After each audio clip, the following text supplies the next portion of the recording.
Welcome back to the Virtuous Woman Show, and I believe that you're being helped by our sister Esther Mwangi. She's really bringing it very well, and we thank God that we are here at such a time as this to learn and to grow together.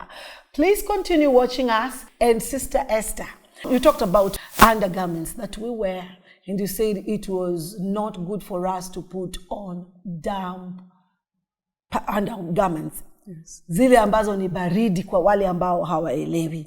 Kama haijakauka ipatie nafasi ikauke vizuri ndio uivae. Na sasa what kind of underpants should we wear?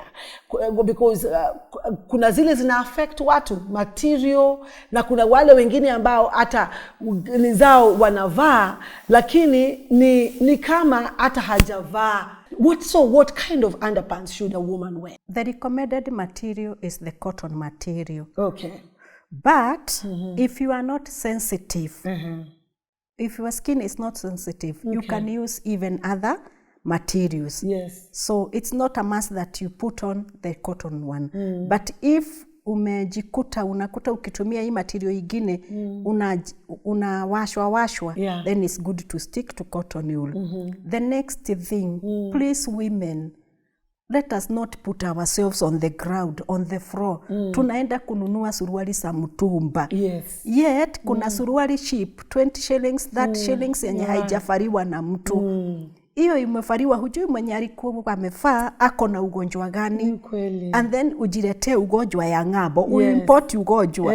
That is very serious. Let us tuombe Mungu atusaidie tununue a new pant yenye haijafariwa na mtu. Hiyo kweli kabisa. Yes. Na wacha nikwambie mama, unajua sometimes hata mtu anaenda anachukua hiyo panti ambayo mtu amevaa.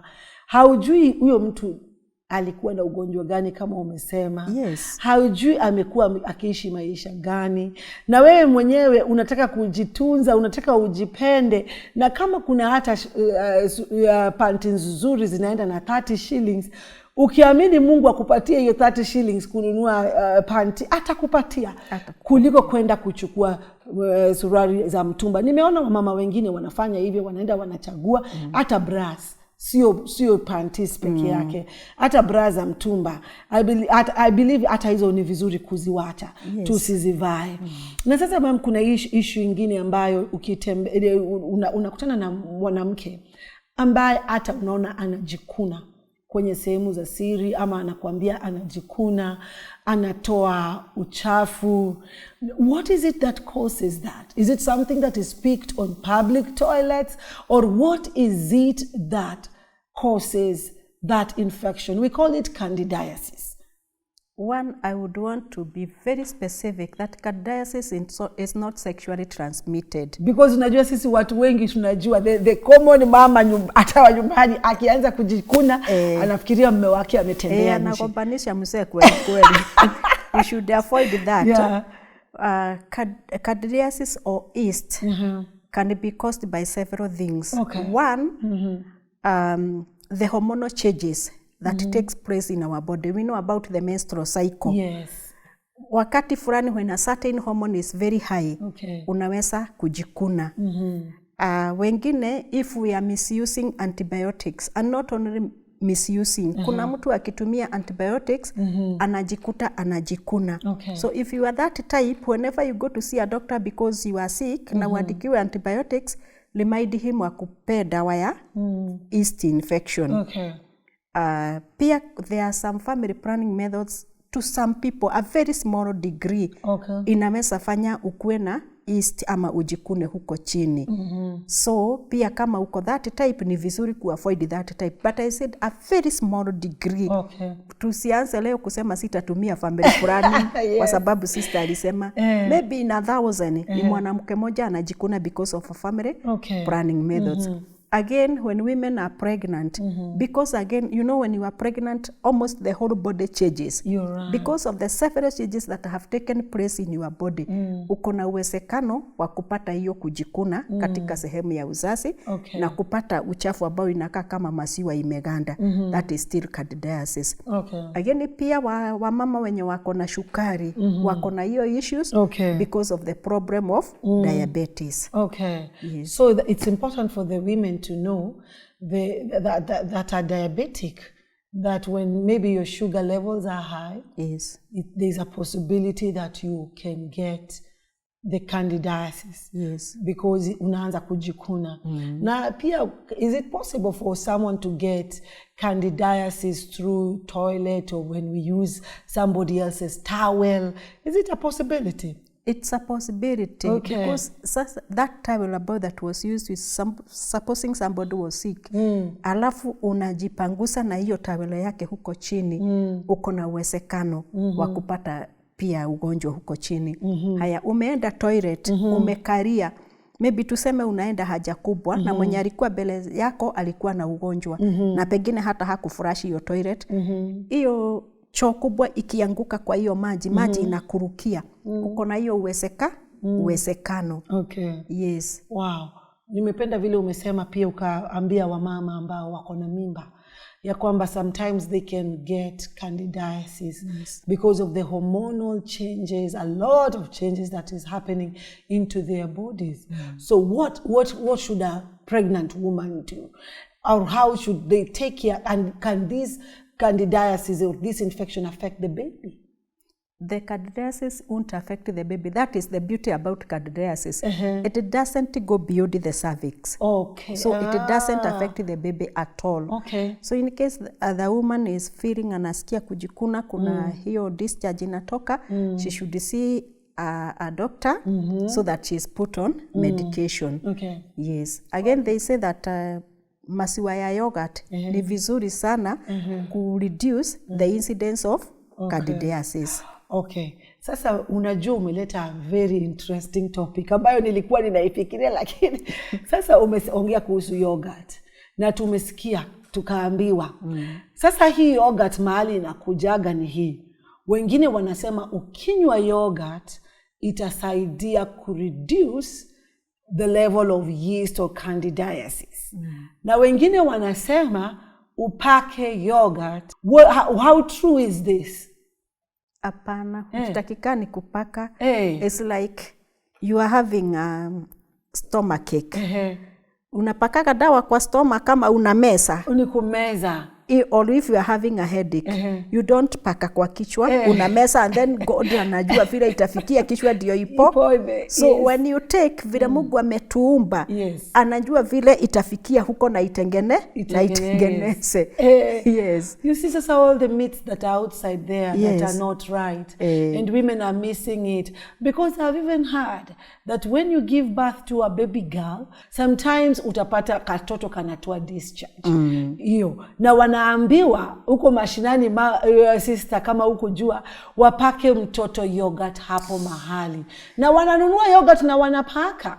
Kwa hivyo how would you advise such? Waleta hiyo yogurt ni kunywa badala ya kupaka huko.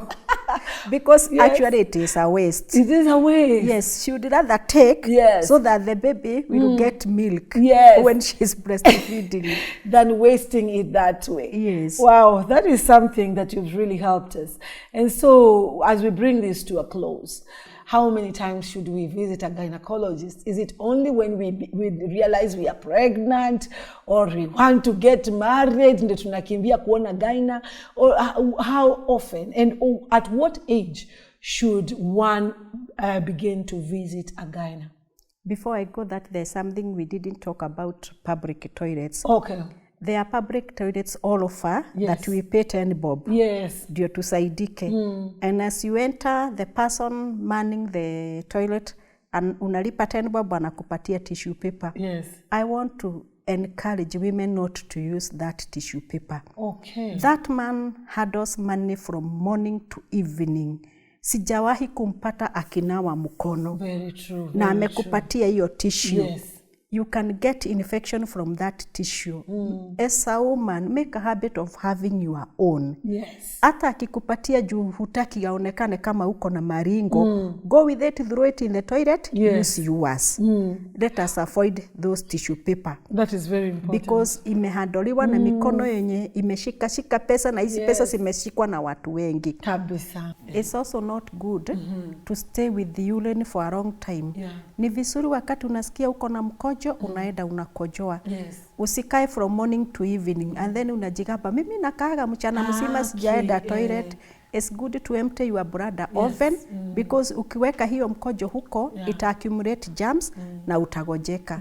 That's why they come, women wanakuja akisema ninapata mkojo haraka haraka, nikienda kwa toilet inatoka tone na ninasikia uchungu nikikojoa. Ni kwa sababu ya kuweka mkojo kwa muda mrefu. Hata usiku, si ndio? Mtu amke, usishikwe na usingizi paka unalala unajisahau.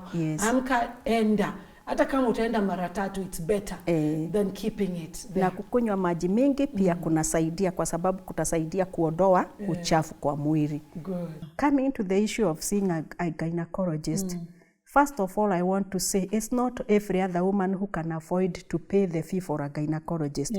But for those who can afford, it's very good. Once a year, it's good to visit a gynecologist or go to a healthy facility where you can be done a screening of cervical cancer, where you can be done breast examination, where you can be done your blood pressure, weight and height, so that you get the BMI, so that you can be advised accordingly. So once a year if you do not have any issues. But whenever you have issues, don't ignore. Most women, when they come for other checkups, maybe she was coming for a checkup ya coil, is when you discover akona discharge na unamuonyesha ma'am, do you know kuna discharge? Anasema hapana, and it is there. And that is the time you treat them. So do not ignore anything, because that ignoring might end up to be a big issue. Once a year, if you do not have any other issues. Every other time you have an issue, please go to a health facility or go to a gynecologist, depending na uwezo wako.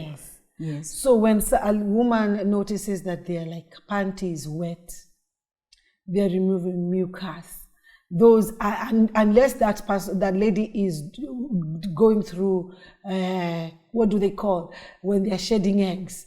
Ovulation, because that one we experience. But if it's not during that time, a lady should make sure they visit a gyna or a health facility, or even if they notice there is an odor, bad smell coming from them, they should visit a gynecologist or a health facility. I believe you've been blessed by today's broadcast and you've taken 1 or 2 things that are going to help you, and you were going to help somebody else by telling them what you've learned today. As a woman, there's nothing that gives us joy and confidence like having a clean body, like knowing that we don't have issues, especially on our private parts or our vaginas.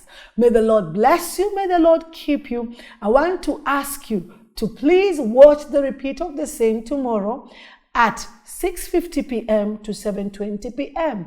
and you will be blessed. And why don't you subscribe on our YouTube channel, The Virtuous Woman Show, MBCI, and you will be blessed. We love you. From myself and my sister Esther, we say bye and enjoy your evening. God bless you.